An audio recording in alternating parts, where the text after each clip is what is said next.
우리가 이런 마리아를 오늘 말씀 통해서 보면서 우리의 마음을 다시 한번 주님 앞에 세워드리는 그런 시간이 되기를 바랍니다. 오늘 본문을 보게 되면 마리아가 예수님의 발에 아주 값비싼 향유를 붓고 그리고 자기 머리털로 그 예수님의 발을 닦습니다. 예수님을 얼마나 사랑하는 그런 모습인지 모르겠어요. 그 예수님을 너무나 사랑해서 여러분, 발이라고 하는 것은 그 신체 부위에서도 제일 말하자면 어떻게 보면 더러운 그런 지체 아닙니까? 그런 발에다가 비싼 향유를 붓는단 말이죠. 이것이 무엇인가 하면 이 땅에 있는 예수님의 몸인 교회를 사랑하는 모습입니다. 교회는 성도들의 공동체입니다. 그러면서 이 땅에 있는 예수님의 몸이기도 합니다. 여러분, 이것을 믿습니까? 여러분, 예수님은 하늘에 계시잖아요. 그런데 이 교회가 그 예수님의 몸이라는 거예요. 이게 얼마나 놀라운 일인지 몰라요. 에베소서 1장 23절입니다. 교회는 그의 몸이니 만물 안에서 만물을 충만하게 하시는 이의 충만함이니라, 이렇게 말씀하죠. 자, 교회가 하늘에 계신 예수님의 몸이기 때문에 이 교회를 사랑하는 것이 바로 예수님을 사랑하는 겁니다. 그런데 때로는 우리가 교회를 좀 사랑해야지 하면서도 막상 어떻게 사랑해야 하는지를 좀 잘 모를 때가 있습니다. 어떨 때는 그냥 이 정도 내가 교회를 사랑하면 뭐 되지 않겠어? 이 정도면 충분하지, 이렇게 속으로 생각할 때도 있습니다. 그러다가 오늘 본문에 나오는 이 마리아를 보게 되면 내가 교회를 사랑한다고 하는 것이 이 마리아 앞에서는 아무것도 아니구나, 그런 생각이 저절로 들게 되고요. 또 그 마리아의 모습을 보면 교회를 사랑한다고 하는 것이 이렇게 하는 것이구나 깨닫게 되기도 됩니다. 교회의 역사를 보게 되면 예수님을 정말 사랑하기 때문에 이 교회를 예수님을 사랑하는 것처럼 사랑했던 많은 사람들이 있었습니다. 그리고 때로는 예수님을 사랑하기 때문에 자신의 목숨을 잃는 것까지도 아까워하지 않았던 사람들이 많이 있었습니다. 제가 지난 여름에 한국에 있을 때에 시간이 되면 그 서울의 그 강남 버스 터미널 그 전철역이 있어요. 그 옆에 국립중앙도서관이라고 들으니까 아주 크게 새로 지었다고 하더라고요. 아주 그 크고 좋더라고요. 그 시간이 좀 되면 그것을 갔습니다. 그래도 그나마 이제 있는 동안에 몇 권이라도 책을 볼 수가 있었어요. 제 마음에 한국에 와서 읽지 않으면 읽을 수 없을 것 같은 한국과 관련된 책을 몇 권이라도 봐야 되겠다, 이런 마음으로 갔던 거죠. 이제 그 중에 정약용과 그의 형제들이라는 그런 책을 보았습니다. 그 책을 보게 되면 그 책의 이제 중심 주제는 그것이 아니지만 그 정약용과 그의 형제들 그 집안을 다루다 보게 되니까 그 천주교가 한국에 어떻게 전래되었는지에 대한 내용도 거기에 나옵니다. 그 한국에 천주교가 기독교보다 거의 100년 앞서 들어왔더라고요. 저는 좀 일찍 들어왔다는 정도는 알았는데 그 정도로 그 역사가 있곤 하는 건 정확하게는 사실을 제가 책을 읽으면서 알았어요. 처음에는 서양에서 전해온 학문이라고 해서 서학이라고도 했고요. 그런데 이 천주교가 처음 들어왔을 때에 조상에게 드리는 제사를 안 드린다고 해서 박해를 많이 받았습니다. 정약용이라는 사람도 이 서학에 물들었다고 모함을 받아서 귀향을 가요. 그런데 귀향이 보내지면서 동시에 그 집안 전체가 그 정약용이라고 하는 사람의 그 집안이 패족이 됩니다. 패족이 뭐냐면 그 정약용이라고 하는 사람 자신이 벼슬자리에서 쫓겨나는 것뿐만이 아니고 그 자손 대대로 과거 시험을 볼 수 있는 자격이 박탈이 되는 거예요. 그럼 그 시절에 사대부 집안에서 과거를 볼 수 있는 자격이 원천적으로 자손 대대로 막혔다. 그 뭡니까? 그 조선시대의 세상을 살아갈 사대부 집안의 이유가 없어지는 거예요. 그때의 정약용이 자신의 그 자녀들을 모아놓고 이런 말을 했더라고요. 패족은 과거에 나가는 것이 깊이 될 뿐이지 성인이 되는 길이야 깊이 되지 않는다. 깊이라는 것은 막혔다는 것이죠. 그러니까 뭐냐면 너희들이 비록 패족이 돼서 과거 시험을 못 본다 할지라도 그러나 독서에 더욱 힘써서 성인이 되라는 거예요. 제가 이 정약용이 자녀들을 모아놓고 패족이 된 그런 상황에서 그런 말을 했다고 하는 그 글을 보고 제가 참 도전과 감동을 받게 되었습니다. 그 정약용이라고 하는 사람의 바로 위에 형인 정약정이라고 하는 사람이 있어요.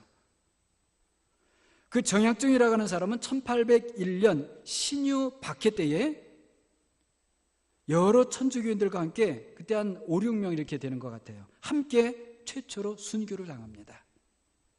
이분이 서소문박 형장으로 수레에 실려가지고 끌려가면서도요, 그 순간에도 십자가에 달리신 주님을 생각해요. 뭐냐면 십자가에 달리신 예수님께서 목이 마려워서, 목이 타셔서 물을 달라, 내가 목마르다 그러잖아요. 그걸 생각하고 이분이 그 수레 그 형틀장 그 속에 갇혀가지고 가면서도 옆에 있는 관리에게 물을 달라고 청합니다. 오직 이유는 십자가에 달리신 예수님을 생각하고요. 그리고 형장에 도착했을 때에는 주위에 모여있는 사람들에게 설교를 해요. 또 형틀에 머리를 대라고 하니까, 그러니까 참수형이었거든요. 그 머리를 대면 눈을 땅으로 대고 머리를 대는 거 아닙니까? 그런데 이 사람이, 정약정이라는 사람이, 내가 땅을 내려다보고 죽는 것보다 나는 하늘을 우러러보면서 죽고 싶다, 이래가지고요, 말하자면 바로 누워요. 그 형틀에.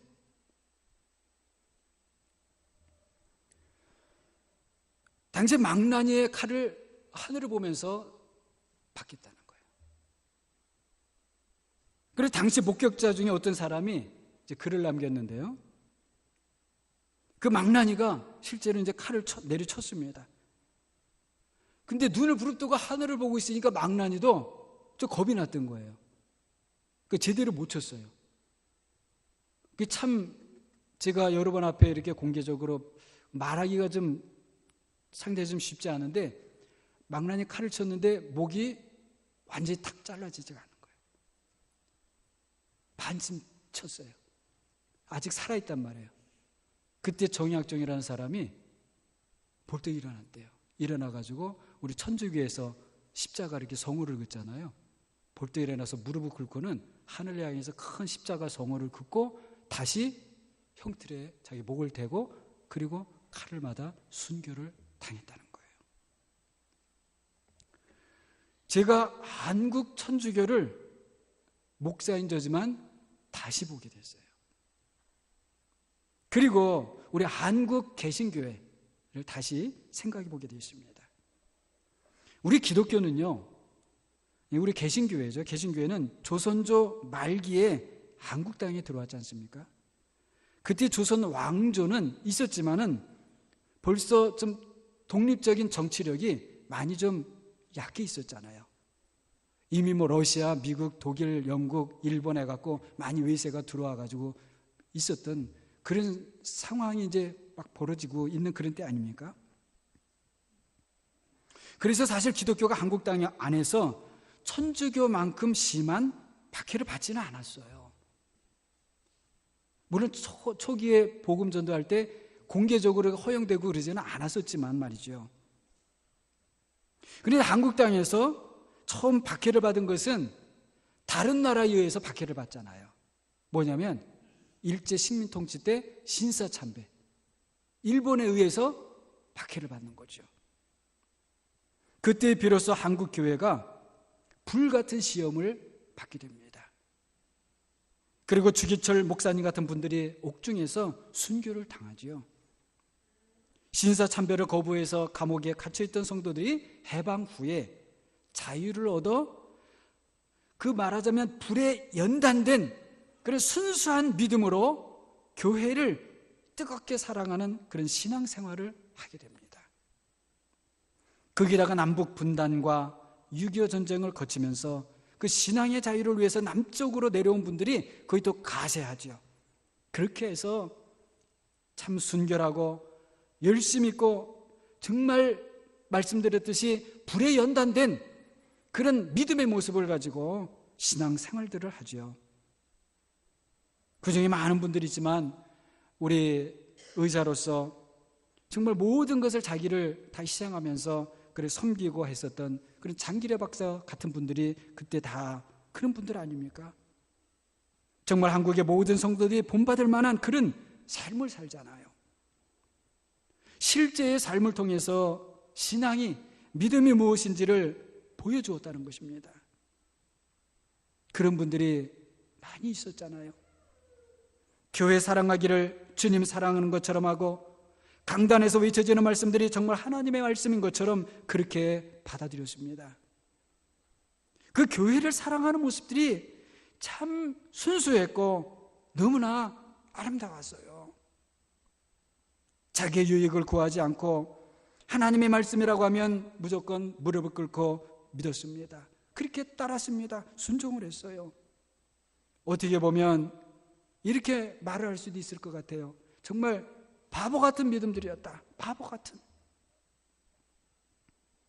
이런 모습이 원래의 한국교회의 모습입니다. 50년대, 60년대, 70년대가 그랬습니다. 우리 한국교회 성도들이 얼마나 주일 성수주일이라고 하는 정말 얼마나 그렇게 성수주일 잘 지켰어요. 헌금 생활 얼마나 열심히들 했습니까? 얼마나 뜨겁게 기도했습니까? 여러분 신사참배하다 감옥에 갇혀서 나왔는데 신앙생활을 하는데 그냥 할 수 있습니까? 분단된 그리고 6.25 전쟁이라고 하는 공산군의 총칼을 겨우 피해서 목숨을 건졌던 그분들이 신앙생활을 그냥 그렇게 할 수 있었겠어요? 거룩한 생활을 위해서 얼마나 힘썼습니까? 그래서 하나님께서 한국교회에 복을 주시고 그리고 한국 사회에 복을 주신 것 아닙니까? 참 우리 한국은요 이제 돌이켜보니까 하나님의 복을 받은 나라예요. 어떤 나라는요 나라는 부유한데 교회는 참 가난한 그런 나라이십니다. 어떤 나라는요 교회에 성도들 많은데 그 나라는 가난한 나라 있어요. 저개발 국가라고 할 그런 나라들 중에 그 나라 많죠. 그런데 한국은요 교회도 많고요 성도들도 사실 많고요 나라도 이제는 잘 사는 나라가 되었습니다. 안타까운 것은 교회와 성도들의 모습이 예전 같지 않다는 겁니다. 점점 자기 중심적이에요. 기도를 해도요 내가 필요해야 기도하고요 내가 필요한 정도밖에는 기도를 또 나가지 못하는 거예요. 먼저 나의 필요를 채워줄 수 있는 교회가 어딘지를 찾곤 합니다. 교회들도요 그러다 보니까 점점 자기중심적이 되고 그렇게 있습니다. 자기 교회밖에 모른다는 거예요. 요즘에 그런 현상들이 너무나 많지요. 다른 교회들 성도들이 자기 교회에 많이 오면 그게 교회 부흥이 되어버렸어요. 내 교회가 부흥하는 사이에 다른 교회들이 아파하고 있다는 것을 잘 알지 못해요. 내 교회가 커지면 되는 것이고 내 교회가 세상에서 그냥 유명해지면 그만이에요. 목사도요, 교회가 커져서 자신이 성공한 목사가 되고 그래서 유명해지만 마치 그것이 다인 것 같이 그렇게 되어버리고 있어요. 제가 한국에 갔을 때 어떤 목사님이 그러시더라고요. 전도하기가 너무나 힘들다는 거예요. 다른 이유 때문에가 아니고요, 그 교회의 잘못된 모습이, 그리고 유명하다는 몇몇 목사님들의 잘못된 모습이 안 믿는 사람들에게까지 너무나 이제는 알려져 가지고요, 전도가 안 된다는 거예요. 우리 밴쿠버의 이민교회들은 어떻습니까? 그리고 여러분, 우리 교회는 어떻습니까? 순수하고 깨끗한 믿음으로 정말 뜨겁게 예수님을 사랑하고 예수님의 몸인 교회를 사랑하는 성도들이 정말로 필요한 때입니다. 어떻게 보면요, 정말 바보같이 교회를 사랑하고 바보같이 서로 사랑하는 교회들이 되어야 될 때가 바로 지금이라는 거예요. 오늘 본문에 나오는 마리아가 그런 성도였습니다. 우리 1절을 보면요, 6월절 엿새 전에 예수님께서 이 베다니라는 마을에 가십니다. 그 예수님께서 6월절 전날 새벽에 유대인들에게 붙잡히게 되시죠. 그러니까 시점으로 보게 되면 예수님께서 십자가에서 죽으실 것을 아시고 예루살렘 성에, 우리가 보통 말해서 종료주일 지나서 예루살렘 성에 들어가신 다음에 벌어진 그런 일입니다. 오늘 본문의 내용이. 특별히 베단이라는 마을은 예수님께서 다시 살리신 나사로가 사는 그런 마을이었습니다. 자, 한번 생각해 보세요. 나사로 입장에서, 그리고 나사로와 함께 그 관계가 있는 그 집안의 사람들 입장에서 예수님께서 오시니까 참 얼마나 기뻤겠습니까? 예수님을 집에 영접하고, 그리고 예수님을 위해서 잔치를 벌렸습니다. 2절을 보게 되면 그 자매인 마르다는 일을 하고 있고요, 나사로는 예수님과 함께 식사 자리에 그렇게 있습니다. 제가 그 모습을 한번 상상을 해보니까 참 아름다운 모습이에요.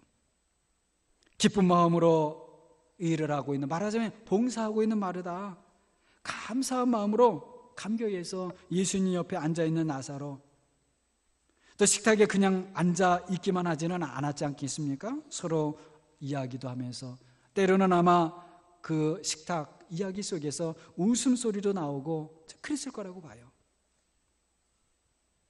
서로 이야기를 하며, 여러분 한번 보세요. 예수님이 계시죠? 그리고 함께 먹고 마시죠? 그 안에 봉사하는 일도 있죠? 교제도 있죠? 이 모습만으로도 하나의 아름다운 교회를 보는 것 같습니다. 그런데요, 이때에 안 보이던, 1절과 2절에서는 안 보이던 마리아가 등장을 하는 거예요. 그리고는 전혀 누구도 예상하지 못했던 일이 벌어집니다. 제가 생각해보니까 아마도 식탁에 있었던 사람들은요, 마리아가 나타나서 뭔가 들고 오니까 무슨 음식을 가져오나 보다, 그렇게 생각했을지 몰라요. 그런데 그 마리아가 가까이 와서는 예수님의 발에다가 무엇을 붓는 거예요. 순식간에 향유 냄새가 집안 전체에 가득하게 되었습니다. 그리고 보니까 그 마리아가 예수님의 발 앞에 무릎을 꿇고, 성경에는 무릎을 꿇고라고 하는 내용은 없지만 자신의 머리카락으로 예수님의 발을 닦는 거예요. 여러분, 여성들이 긴 머리카락이 있는데 아무리 그래도 그렇지 자신의 자세가 발의 상태로까지 낮아지지 않고는 머리카락으로 발을 닦을 수가 없잖아요. 무릎 꿇지 않고는 할 수가 없잖아요. 그만큼 바닥에 엎드려져서 그 머리카락으로 예수님의 향유를 뿌린 다음에 예수님의 발을 닦는 거예요. 먼지에 더럽혀진 그 발을. 향유 냄새가 집에 퍼졌을 때 그 자리에 있던 사람들이 금방 이 향유가 어떤 종류의 향유인지 금방 알아봅니다. 이건요, 아주 비싼 나드라는 향유예요. 우리 요즘으로 말하자면요, 고급 수입품이란 말이에요. 거기다 그 병채 들고 와서 한 근이나 되는 그 양을 전부를 예수님의 발에 붓는 거예요. 사람들이 깜짝 놀랐습니다. 예수님의 제자들도 놀랐어요. 이 나더라는 향유를 이런 식으로 써버린다는 것은 한마디로 이거는 바보 같은 짓이에요. 낭비도 이런 낭비가 없는 겁니다. 인간적으로 계산을 했을 때요. 그래서 옆에 있던 가룟 유다가 보고는요, 머리로 금방 계산을 하는 거예요. 해보니까 이건 300데나리온 나가는 그런 가치가 있는 거예요. 이런 300데나리온이라는 것은 결코 적은 돈이 아니에요. 한 데나리온이 하루 한 사람이 온전히 일해갖고 버는 것이거든요.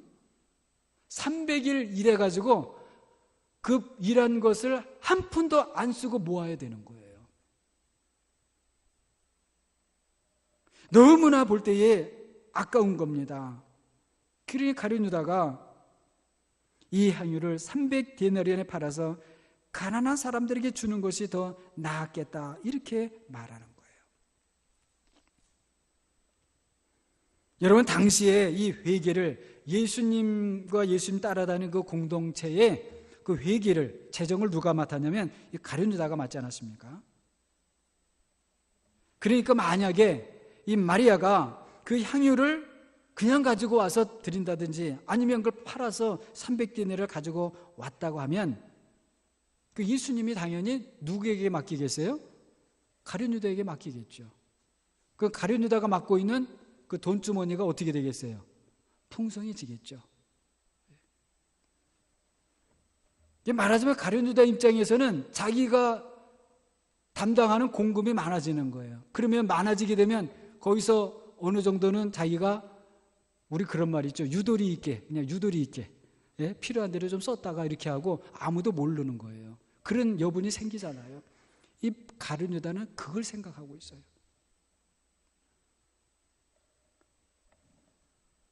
지금 며칠 후면 예수님이 십자가에 달리시고 죽으시는데 이런 생각이 없어요. 아니, 그 돈 몇 푼 내가 쓰고 안 쓰고 그런 생각을 할 때가 아니잖아요. 왜 그런 생각이 거기서 납니까? 여러분, 예수님과 함께 있는 사람들, 적어도 나사로와 마르다, 그 예수님을 통해서 자신들이 받은 그 은혜를 생각하고 감사하고 그런 마음으로 좀 잔치를 벌였는데, 그리고 지금 뭔지는 모르지만 마리아는 놀라운 하나님의 은혜 가운데에 지금 그렇게 예수님을 사랑하는 마음으로 그냥 비싼 향유를 갖다가 예수님 발에 쏟아 붓는데, 어떤 사람은, 가룟 유다는 거기에 돈 계산을 하고 있단 말이에요. 여러분, 이것은 우리도 잘못하면 이런 가룟 유다처럼 될 수 있다는 거예요. 조심해야 되는 거예요.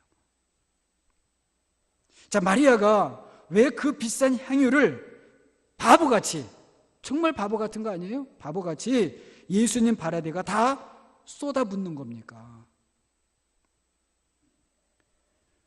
아마도 이후에 나오는 예수님의 말씀을 보아서 마리아는 다가오고 있는 예수님의 죽으심을 직감했던 것 같아요. 예수님께서 이미 몇 차례 제자들에게 자신이 죽으시고 부활하실 것을 말씀해 오시지 않았습니까? 아마도 마리아가 제자들 옆에 있다가 제자들끼라는 말을 아마 들었을지도 몰라요. 어찌되었건 이 마리아에게 그 예수님의 죽으심에 대한 성령의 감동이 임했어요. 이 나드 향유가 이런 죽은 사람 장사 지내는데 쓰는 거란 말이죠. 여러분, 여기서 우리가 세 종류의 성도의 모습을 보게 됩니다. 첫째는 현실적으로 받은 은혜가 감사해서 교회를 사랑하는 그런 성도의 모습입니다. 자, 마르다와 그리고 나사로가 그러십니다. 자신의 집을 열어서 기꺼이 예수님을 영접하지요. 그리고 예수님을 위해서 다 잔치를 벌였습니다. 특별히 나사로 같은 경우는 자신이 그 예수님께 받은 은혜를 생각하면 얼마나 감사해요. 자신이 죽었잖아요. 무덤에도 들어갔잖아요. 그런데 그 무덤에서 나왔단 말이에요. 다시 살았단 말이에요. 자기가 죽을 병 걸려가지고 나는 이제 죽는구나 하고 그 다음부터는 아무 생각이 없었는데 어느 순간에 자기가 다시 살아났단 말이에요. 이런 기적이 어디 있습니까? 마르다 역시 자기 오라버니가 그런 일을, 그 사랑하는 오라버니가 다시 그렇게 살아 돌아왔으니 얼마나 기뻐요. 거기다가 예수님이 마르다와 나사로 그 집안과 함께 좋은 친구가 되어 주시지 않습니까? 받은 은혜가 현실적으로 얼마나 큰지 몰라요. 그리고 말씀드렸듯이 기쁨으로 봉사는 마르다, 예수님과 함께 식탁에 앉은 나사로, 그 집안 전체가 하나의 아름다운 교회가 되었습니다. 그런 성도의 모습이 첫째 모습이에요. 두 번째는 가룟 유다 같은 성도의 모습이 또 있습니다. 무엇이에요? 모든 것이 지극히 정상적일 때에는 문제가 드러나지를 않습니다. 그런데 마리아의 사랑처럼 무엇인가 자신이 생각해서 비정상적인 일이 생길 때에, 교회 안에서 그런 일이 발생하게 됐을 때에 나타나는 거예요. 겉으로는 그럴듯하게 가난한 사람들을 말하지만 그 마음속은 뭡니까? 예수님 중심이 아니라 자기 중심이에요. 내가 맡은 돈주머니에 돈이 많이 들어왔을 텐데, 그 생각에 마리아의 사랑은 보이지를 않아요. 낭비로만 보여요. 마리아 속에 있었던 성령의 감동에는 별 큰 관심이 없어요. 대신에 이 향유 값이 얼마인지를 계산하는 데는 신속해요. 빨라요. 그 향유를 300데나리온에 팔아 가난한 사람에게 주었더라면 얼마나 여러분 이치에 맞고 합당한 말인 것 같습니까? 그런데요, 그러다가 마침내 뭐예요? 예수님의 죽으심은 자신과 관계없는 문제가 되어버리고 맙니다. 몸은 교회 안에 있지만 머리는, 마음은 어디예요? 세상에 속해 있다는 거예요. 이런 성도가 되면 안 되는 것이죠. 세 번째로는요, 마리아 같은 그런 모습의 성도입니다. 마리아는 사람들에게 보여지는 은혜보다도 보이지 않는 더 큰 은혜를 받은 성도입니다. 그래서 사람의 생각으로는 설명되지 않는 그런 사랑으로 예수님을 사랑하고 교회를 사랑했습니다. 여러분, 교회가 더욱 교회다워지는 데에는 이런 성도들이 있어야 되는 거예요. 보이는 것보다도 더 큰 은혜를 받는 성도들, 사람이 이치적으로 설명할 수 없는 모습으로 교회를 사랑하는 성도들이 오늘날 교회에 필요하다는 거예요. 예를 들어서요, 우리가 기도 중에 좋은 직장을 얻게 되었다면, 기도하는 가운데 잃었던 건강을 회복하였다면, 기도하는 가운데 사업이 잘 되고 있다면, 그런 것들은 보이는 하나님의 은혜라고 할 수 있습니다. 그래서 아무튼 감사하는 성도는 귀해요. 그래서 교회를 사랑하는 성도는 아름답습니다. 그런 교회 참 귀하다는 거예요. 그런데 우리에게 더 필요한 것은 보이지 않는 하나님의 은혜인 거예요. 우리를 위해 십자가에서 죽으시고, 우리를 위해 죽음을 이기시고 부활하시고 승천하셔서 하나님 보좌 우편에 오늘도 우리를 위해 중보하시는 그 하나님의 아들 예수 그리스도의 은혜입니다. 이런 은혜는요, 보이지 않는 하나님의 은혜입니다. 이런 은혜는요, 사람이 아무리 설명해도 다 설명할 수 없는 그런 은혜예요. 이런 은혜를 받은 사람은 사람이 설명할 수 없는, 사람이 이해가 되지 않는 그런 감사와 사랑으로 교회를 사랑합니다. 무조건적으로 사랑을 하는 거죠. 내게 있는 것을 아무리 드려도 아깝지가 않은 것이죠. 더 드리지 못해서 죄송한 마음뿐이게 되는 거죠. 때로는 다른 사람들에게요 오해를 받아도 주님 앞에 감사합니다. 다투지 않아요. 왜 나를 안 알아줘? 왜 나를 오해해? 내가 이렇게도 하는데 당신 왜 날 몰라? 아니에요. 그러지 않아요. 내가 손해를 보고 상처를 받아도 오히려 기도하고 축복합니다.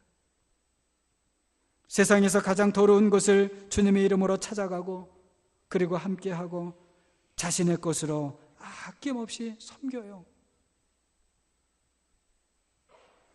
저는 우리 가운데 어떤 분이 화목제물을 드리는 삶을 살고 싶다고 그렇게 하시는 말씀을 들었을 때에 얼마나 마음속으로 기뻤는지 모릅니다.